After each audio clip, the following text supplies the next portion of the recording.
What up, crowdfunders? Salvador Brigman here. Welcome back to the Crowdfunding Demystified YouTube channel. And on this channel, we talk about online fundraising, we talk about crowdfunding, how to raise money for your passion, but also for charity. If you need to raise money for medical expenses, medical bills, education, travel-related costs, etc. And today we are talking about GoFundMe and specifically some tips I have for you to enhance your fundraising, to enhance your crowdfunding campaign on GoFundMe.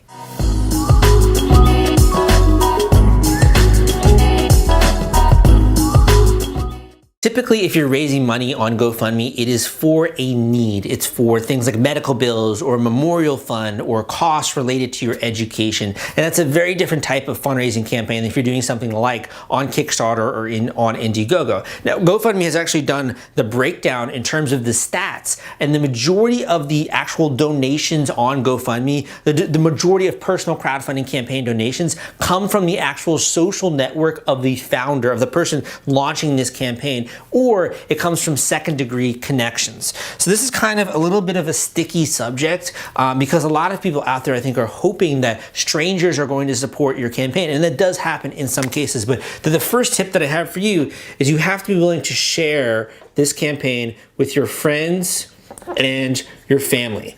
Now, the instant that I say that, it usually has like a cringe. People don't like the idea of pleading or begging or sharing this on their Facebook wall because it makes them look really bad. At the same time, what I just told you, most people are going to support you because of the connection or the relationship that you've built with them over time. You're going to support a friend because you had good times in the past and you feel really bad that they're going through a bad situation. So you're going to throw them, $25 or something like that in order to help maybe with their travel costs or medical bills.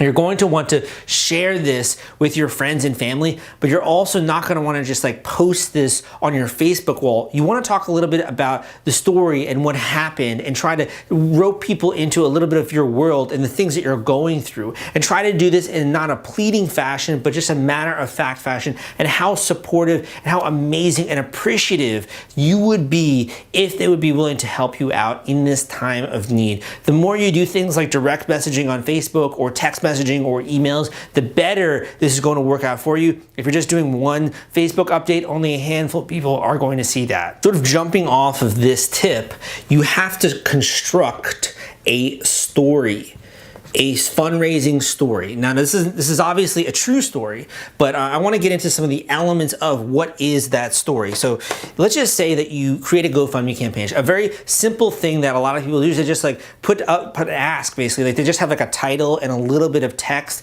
usually lots of grammatical errors, and they're just kind of like asking for something, but people don't understand what's happening behind the scenes. A lot of people in your life, they might not actually understand what went into this crisis that you're going through right now and why you need these funds. So tell a little bit of the story. Tell about what happened, why it is that you need this, what is your life like, what are the events that led up to this where now you're actually having to run one of these fundraisers. Or if it's something like you're raising money to go on a trip or a mission or to go to a third world country and help people out, what that means to you and your life and the benefits that you want to give to other people, or how you want to change the world or have a good experience and share that with other people. Talk about the story, talk about what this means to you, and try to paint a picture as vividly as possible, with images if possible, with video if possible, sort of giving a little bit of backstory behind this campaign. The third tip that I have for you when it comes to GoFundMe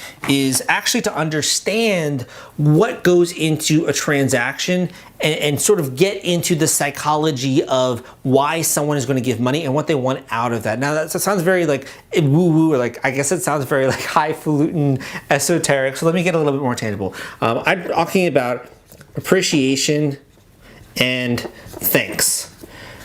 This is a strategy. I'm not just saying this. This is actually a strategy that's going to make more people want to support your projects.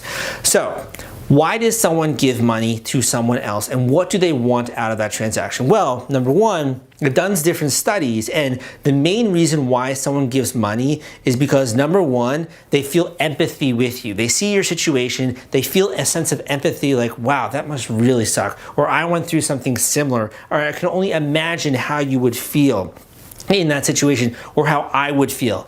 They feel empathy. They also feel a little bit of distress because they see you sort of floundering there, and they say, I want to help out. I'm going to do what little I can. I'm going to give him 20 bucks, and that's going to hopefully help that situation a little bit. After that giving of money happens, they then want to feel good about that process. They want to feel like they're a good person. They want to feel like they're a charitable person, and that's up to you to allow them to feel these things by being appreciative, by saying thank you, by saying what this means to you. What is their $20 contribution? What does that enable you to do on your mission trip? Or what does that enable you to do in your life? You have to be appreciative and thankful of the people that are giving you money. And actually by doing that, by also doing it publicly if possible on Facebook or in different mediums, you can actually get other people interested in what it is you're doing. So if someone just gave you $100 and you publicly thank them and tell them what that means to you, then other people, other friends that are connected to you are going to see that,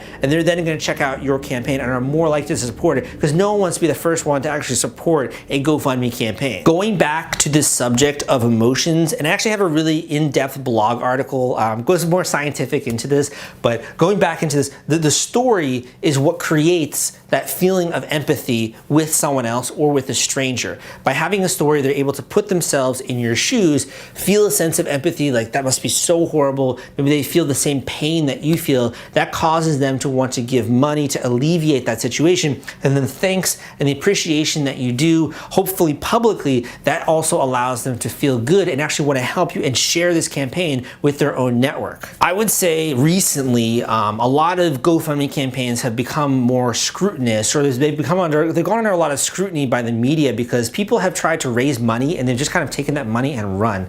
It's not a good thing for the crowdfunding ecosystem. So there's a lot of skepticism, like, this person is raising money. Are they really going to use this money for what they intend? Well, now GoFundMe has a guarantee program. A guarantee program where basically they can ensure to a certain degree that if there is fraud and if that's been established, they can help alleviate that really painful situation for the donors that were participating in that campaign. So be sure to research the GoFundMe guarantee, what that means, and if you ever come across people who are a little bit skeptical, or even you just wanting to give more alleviating sort of people's worries and give a little bit more peace of mind when giving to your campaign, you can reference the GoFundMe guarantee, and that way people can be assured that their money is going to a place where it sorely is needed. The fifth tip that I want to share in this video, and before I do, I just want to really quickly mention, I do have a book out there called Crowdfunding Personal Expenses, which goes way more in depth into different fundraising strategies. I also have some other YouTube videos out there. I also have a free course that goes through step by step how to raise money on GoFundMe. So this is just a drop in the bucket. There's a lot of other stuff I got out there.